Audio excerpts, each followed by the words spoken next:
Si hay un criminal que no podía faltar en la sección de Verónica Cano, ese es, sin duda, Ted Bundy. Verónica nos hablará de cómo fue su infancia, su adolescencia y cómo y cuándo empezaron a aparecer sus primeros signos o muestras de violencia. Su relación con Stephanie Brooks le dejaría una huella imborrable y jugaría un papel, digamos, bastante importante en el desarrollo de su personalidad tras la ruptura. Nos hablará de cuál fue su modus operandi y de las artimañas que empleaba para pasar desapercibido. Os dejo con Verónica. Muy buenas noches, compañeros, compañeras, oyentes de Misterioso Universo en la Red. Como cada mes y gracias al compañero Víctor, me agencio este espacio para hablaros de esas historias tan horrendas a través de este medio. Historias que han conseguido marcar a generaciones enteras, a una sociedad que sigue recordando a sus asesinos en serie como seres sin corazón, como personas alejadas de la verdadera esencia humana. Esta noche hablaremos de Ted Bundy, ese famoso asesino estadounidense que pasó más de 10 años negando haber cometido los 36 crímenes de mujeres de los que finalmente confesó la autoría. Sin embargo, y a día de hoy, el número real de víctimas sigue siendo desconocido. Pero hablemos de Ted. Hablemos en primer lugar de su infancia. Si bien era el hijo de un veterano militar, en realidad nunca llegó a conocer a su padre biológico. Además, y durante años, vivió con sus abuelos maternos con la entera confianza de que eran sus verdaderos padres y de que su madre en realidad era su hermana mayor. Ya durante la adolescencia se muda con su madre a casa de otros familiares, donde ésta ya conoce a un cocinero del ejército con el que se casa apenas un año después y que le da su apellido a nuestro protagonista. El matrimonio que se forma tiene 4 hijos más, pero en realidad Ted nunca llegó a sentir a aquel hombre como si fuera su padre.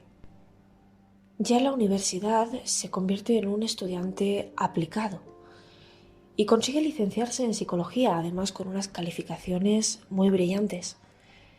Sin embargo, los trabajos a los que accedió después no le duraron demasiado tiempo, como si no consiguiese adaptarse a los ambientes. Posteriormente se enamora de Stephanie, una joven de familia muy acomodada, con la que mantiene una relación durante 2 años. Pero esta relación también finaliza porque la chica no terminaba de sentirse cómoda con Ted.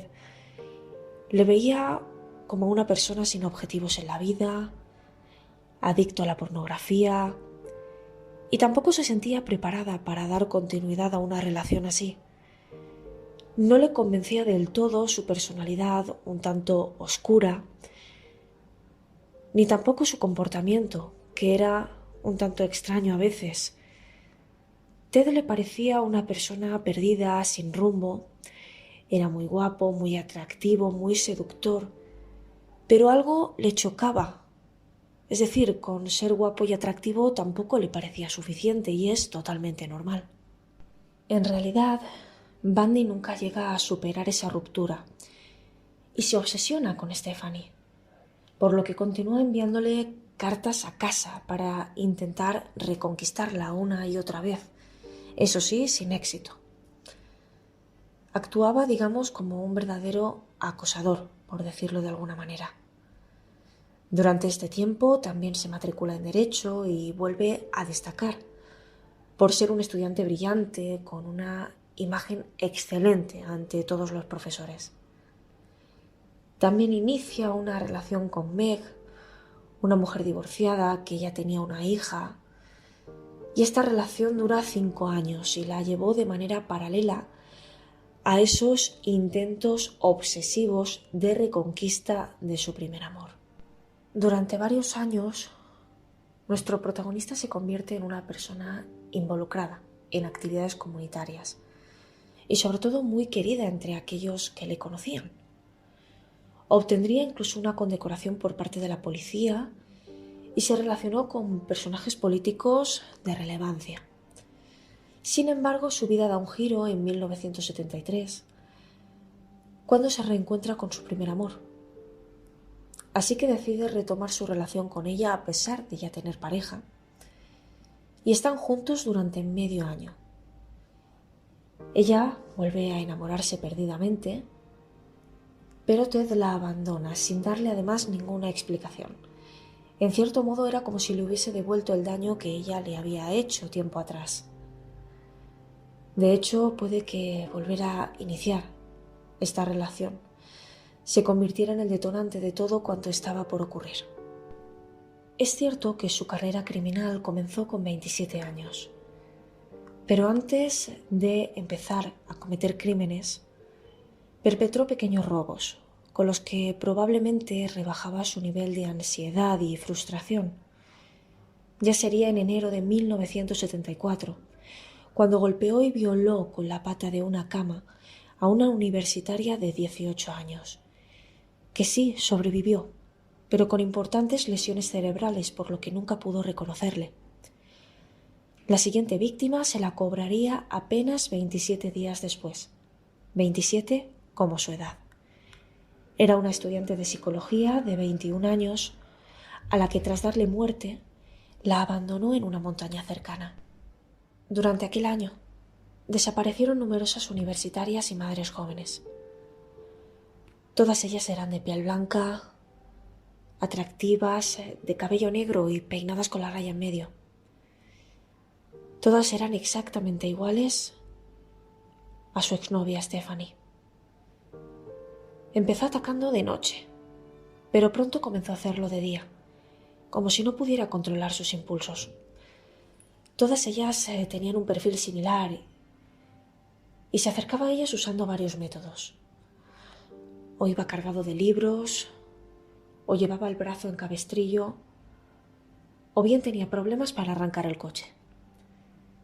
Aprovechaba su atractivo físico y su talante seductor para agradecer la ayuda brindada por estas chicas, que acababan desapareciendo y sus restos eran localizados tiempo después en lugares de lo más variado.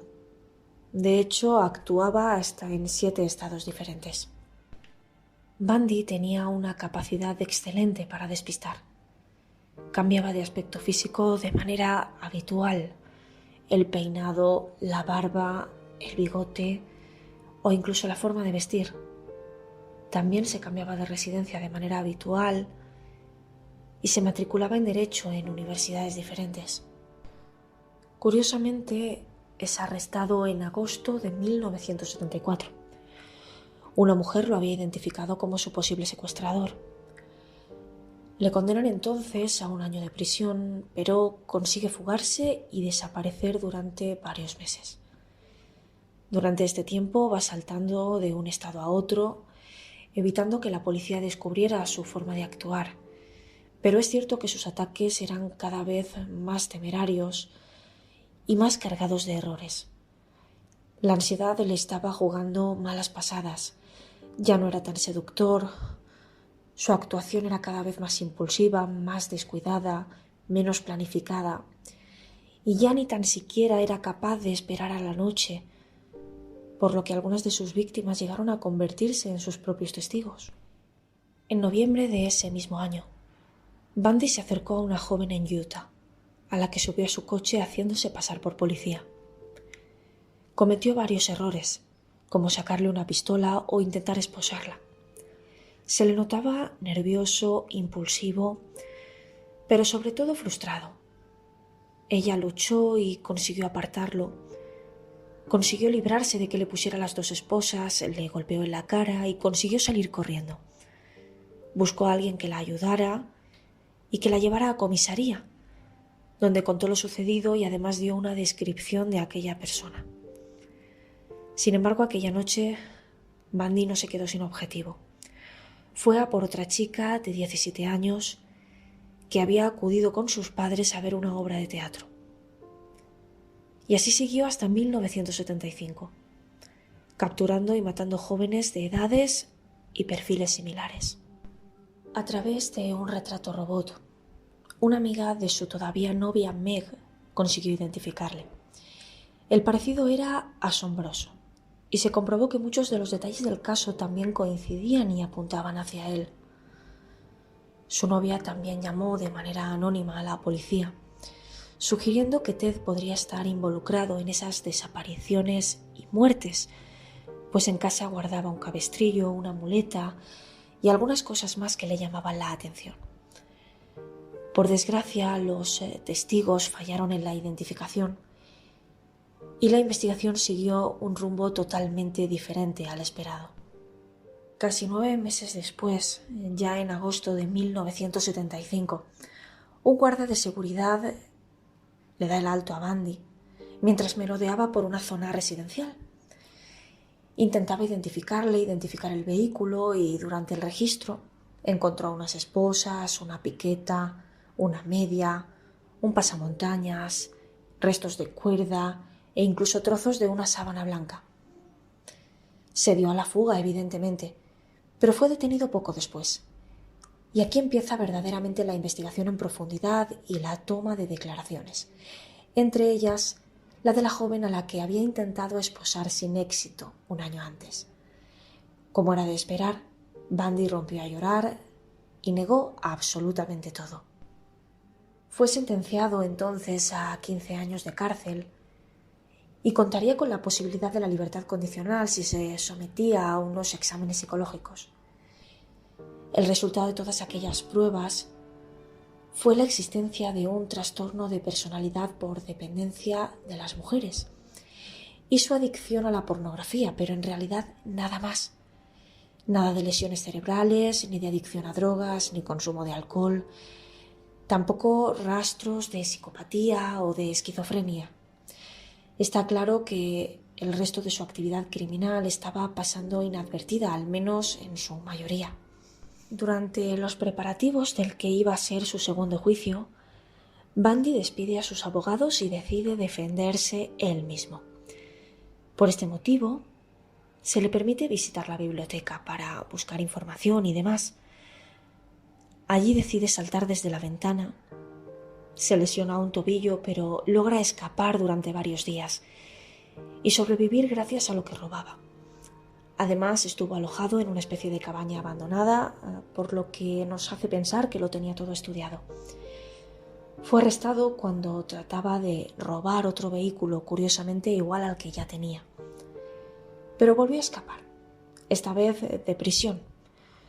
Huyó a Chicago y a Florida utilizando un seudónimo.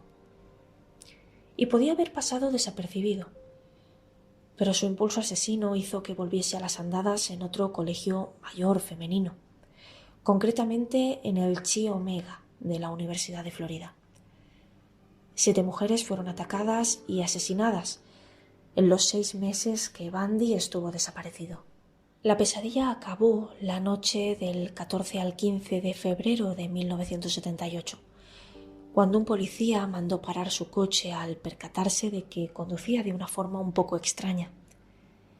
Enseguida le identificó como el asesino de estudiantes, y Ted Bundy fue detenido justo en ese momento. Si bien se defendió a sí mismo, las pruebas aportadas fueron determinantes y contundentes a lo largo del juicio.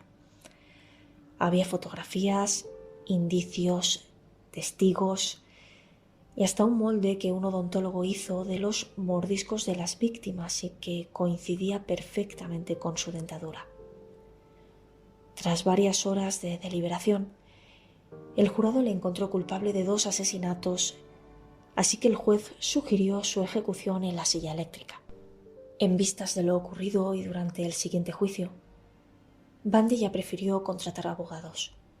Su táctica no había salido como esperaba y sus nuevos defensores trataron de alegar una incapacidad mental, algo que carecía de absoluto sentido. Más de una década después, ya en 1989, se procedió a la ejecución. Fue entonces cuando, tras fracasar, decidió confesar todos sus crímenes, un total de 36, aunque seguramente fueron más. Unas de sus últimas palabras, muy llamativas por cierto, fueron: nosotros, los asesinos en serie, somos vuestros hijos, somos vuestros maridos, estamos en todas partes y morirán más hijos vuestros mañana. Probablemente nos encontremos ante un verdadero psicópata de manual, un sádico, necrófilo, fetichista, narcisista, sin empatía y con una necesidad extrema de causar dolor en otros para obtener el placer sexual. La familia, una vez más, juega un importante papel en el desarrollo de esa personalidad. Sus abuelos maternos se hicieron pasar por sus padres después de que su padre abandonara a su madre, a la que creyó durante años su hermana mayor. Enterarse de la verdad le traumatizó, le hizo sentir odio por primera vez. Es importante decir que la situación familiar también era verdaderamente insoportable. Antes de irse a vivir con otros parientes, tal y como hemos comentado al principio de la noche, madre e hijo tuvieron que soportar la violencia física existente entre el matrimonio. Era la tónica habitual. Parece que el abuelo, que era diácono en la iglesia, era racista, torturaba animales y tenía una grandísima colección de pornografía en el invernadero, donde Bundy se colaba a mirar durante horas. En cambio, su abuela era tímida, mujer obediente. Además, seguramente tenía una patología mental evidentemente agravada por el maltrato al que era sometida y había sido sometida a lo largo de su vida. Los traumas de Bundy brotaron durante la adolescencia y las secuelas de todo lo vivido cada vez eran más notables, más evidentes. Bundy era un joven introvertido, un tanto infantil en su carácter y con una gran tendencia a la soledad. No tenía amigos, pero tampoco los echaba de menos. El aislamiento y el odio que sentía también hacia su madre por las tantas mentiras le condujo a mutilar y asesinar animales. Aquello se convirtió en una afición que probablemente había aprendido de su abuelo. Con los años es cierto que su actitud ya cambió por completo. En la universidad se mostraba seductor, con unos modales exquisitos y capaz de explotar sus encantos físicos para agradar a las jovencitas. Sin embargo, era incapaz de mantener relaciones sexuales con total normalidad. Sus gustos en ese sentido eran muy extraños. Incluso su última pareja, Meg, llegó a confesar que durante las relaciones sexuales la obligaba a hacerse la muerta, a quedarse totalmente inmóvil para él sentir placer.